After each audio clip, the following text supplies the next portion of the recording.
Delhi bomb blast रे जड़े doctor प्राण हराई एवं निकटरे ओडिशा रे गोटे बम ब्लास्ट होती जो जड़े साइंटिस्ट प्राण हराई से साइंटिस्ट को ना है शाहनवाज मलिक। से शाहनवाज मलिक कौन करते निज घर उपरे देसी बम निर्माण करते।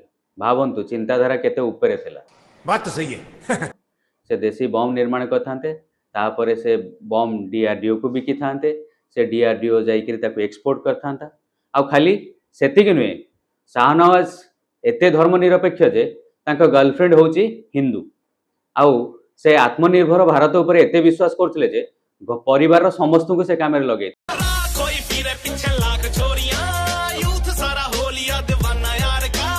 माँ मध्य से काम लगी बंधु मध्य से काम लगी आउ एति खाली मु कहबाक चाहूँगी दर्शक बंधु से जो घरे भड़ा घरे थिले तांको मालिक केबे भी भाभी नथिबे जे जहाकू भड़ा घर देइचंती से तांको घरे बम निर्माण करुछ। तेणु आपण घरे कहीं सेमती नाहंती तो एई भली साइंटिस्ट बा एई भली डॉक्टर नाहंती तो हुशियार रहंतु।